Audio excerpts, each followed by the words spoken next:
Into the third turn, first war in Imperium. Nothing much is happening on the Terran side. They decided to pursue a similar policy and start building some outposts. But the Imperials got a frontier crisis and had to send this stack of ships away from this sector to some other sector. And they'll be coming back. They made a choice to build a monitor because they believe they may be losing their planet after on this turn, in which case they'll need to defend somewhere else. Okay, so indeed we do have a space combat, and let's see how this works out. First thing that happens, two sides spread their ships out. The attacker brought a bunch of troops with him. Notice, just as an aside, they moved some bases into place. Actually, I don't know if those could be positioned yet. And then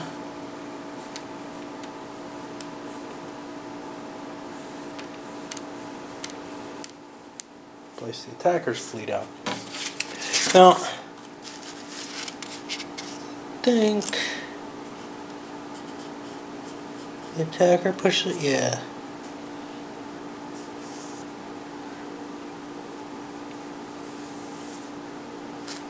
Okay. Trying to remember how you, after range is determined, defender moves forward. Okay, so the defender has to put a ship forward first. Now,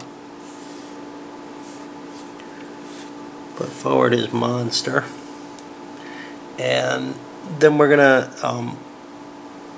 basically be selecting one off the other. I'm gonna use the, I don't know if I want to use that. So I'm at long range here. That sucks. That's the problem. So I guess I'm gonna put some piece of garbage, a scout, up against them. Then I'll assign them all, and we'll come back in a moment. Okay, so here's what we've got lined up, and I chose to throw the missile boat in against the monster in the hopes of taking that thing out. Actually, put it down against this. I think that's a better choice. I'm gonna use these lighter ones in general.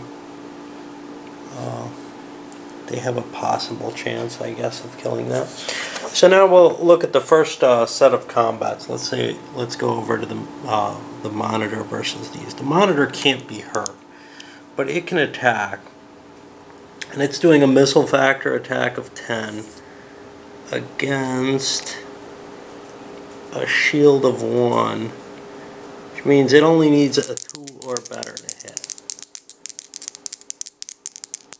It can only hit 1, and it succeeds, and boom, there goes a scout ship. Alright, so that's pretty exciting, right? They would get to shoot back, they can't. So now we'll go to the second one, and I'm going to shoot at the missile ship. I've got 5 versus 1. I should really study this. 5 versus 1 means I need a 4 or higher. Yeah, that's not very good. And I get it, and the missile ship's been destroyed. However, I get to fire back at a 6 missile factor versus 5, and that means I'll hit it on a 5 or more. If I had made the choice before, I could have doubled the missile factor, but I wanted that ship in play. Okay, so he managed to hit, and that means there'll be a cruiser dead. Those come back, so I'm going to put them up here to remind me. The Imperium regenerates most ships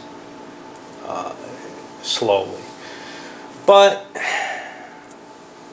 I'll continue with the rest of the battle and give you a report when we go to the next range, probably. So this is what's left after that first round. We actually saw some significant hits, but we still got that monster in play. Now what happens is each side, first when you roll for the Imperials, they got a 3, and then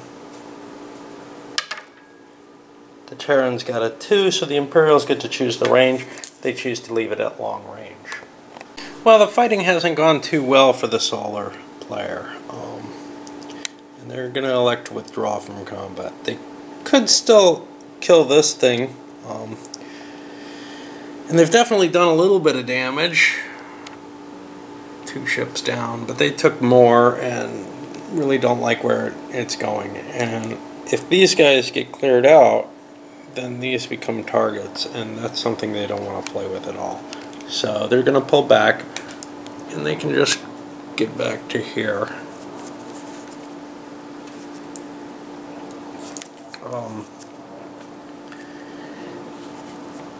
And then we get to do a reaction move, which the Imperials probably are not going to take. They would get a follow-up and, you know, presumably be able to fight another round here, pushing forward, but they really don't have enough force to make that viable.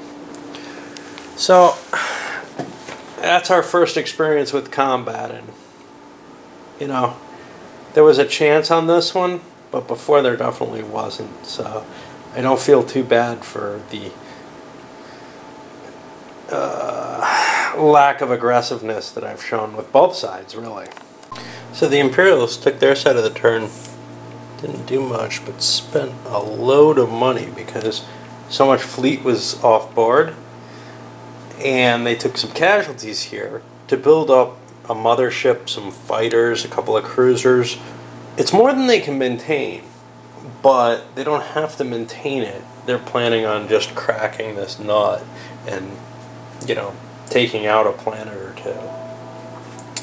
If possible, they'd love to take Sol, but Sol's a hard thing to take. Maybe Alpha Centauri.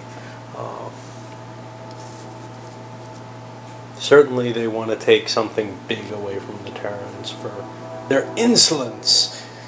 Alright, we'll see where that ends up.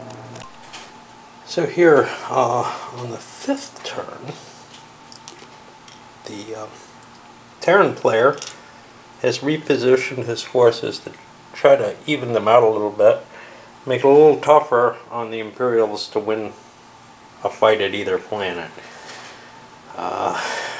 They also built up a small strike force to coming in the next turn. It's a light cruiser and a heavy cruiser in order to better take advantage if they defeat the Imperials. We'll see. So I'm trying to determine whether or not, you know, where to attack with the Imperials. And unfortunately, I looked at the Homeworld's rules as written, and they just don't work. The way the game works, if you attack a planetary or anything, it's just like space combat. You have to attack with one unit against one other unit. Well, Homeworld would have a strength of 10. In the surface combat table, it is impossible for any of the ground units to successfully destroy or neutralize a Homeworld. You know, I'm not sure what to do with this. Whether to say, you can add up all the values on this one special attack. I think that's what I'm going to go with, but it's as written, the rules just don't work. But if you can add them all up, you can get a potential hit on them, and that's sufficient. Alright. And here's the initial setup for the first round of the combat. We see the Monitor being faced by the heavier missile-bearing ships, and some of the more moderate ships facing, what is it? These are destroyers. And then finally, the lightest ships going against a scout. This is a battle over Alpha Centauri, which is a double system. and therefore more valuable. But if it falls, there will be peace. Taking Seoul itself would not guarantee a peace, which means the Imperials could do a follow-up and attack and take all of Alpha Centauri and basically win the game in one war. The reason I'm not doing that is because they don't have enough ground troops to attack the home world under the rules that I'm using. Under the other rules, they would never have enough. The Imperial fleet went in for a bombing run, and you can see it's much reduced. Basically, they concentrated entirely on the planetary defense unit and destroyed it, but the world then got to fire back, and it gives a 50-50 chance on each ship to destroy it. And we can see there's a string of destroyed Imperial ships. Now I got to do the same thing with my landing forces. The only things that don't have to suffer that are my jump troops. They do not have to roll for that. So the Imperials managed to successfully take the planet. However, their losses were so high that they don't want to take the second planet in the Alpha Centauri system. At the end of the turn, which it basically is, the glory is going to be at 9. And since this is past the third turn, that's an Imperial victory. So a truce will be declared. So we're entering a new war. This will start very shortly, but I want to explain why maybe an Imperial peace was a bad idea. Not that they had much option. So the way this works is you roll a die on the peace table, and in this case it was 4 turns. Which is kind of fortunate because it means it wasn't long enough for this thing to fully recover. But they had to evacuate it, and they're giving it back. Oh no, it hasn't recovered. I'm sorry. Okay, so everything suffers attrition. All the base pieces had to put some of these down. I'm not sure where. Alright, I'll think about that in a moment. I think I want to expand to there. All the base pieces had, instead of this, I'll put it here. Basically, land missile bases, fighters, soldiers, they all had, and monitors, all had to roll a die. And basically on a 4 or higher, they were destroyed. And that's this chart. And there's nothing you can do about that. They just rot. And in the Imperials' case, it was all their monitors. In the Terran's case, I think it was as well, but they built 2 with their capital after the turn. Then all the ships have to make a similar attrition roll, but you can pay to maintain ships, regular starships. You can pay double their cost, and in the case of the better ships, I did so. In the case of the smallest ships, the scouts, the 1-point maintenance cost ships, they lived for free because it was only a 4-turn piece. If it went 5 or more turns, they'd have to roll 2.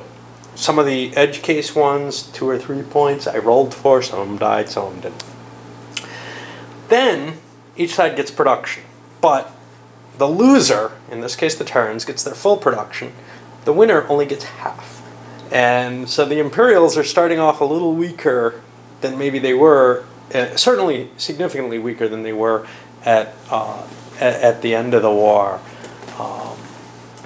So that's kind of an interesting mechanic. I'm not sure how it works out. I didn't realize that there was a built-in edge for the loser in each war.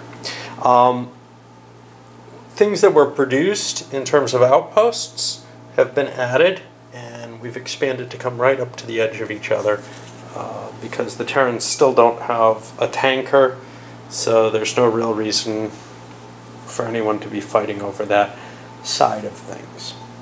Alright, so we're going to begin the next war. I'm closing this one up. That's why the numbering, this is the first war, 1A, 1B. The next one will start with the second war, too. Okay.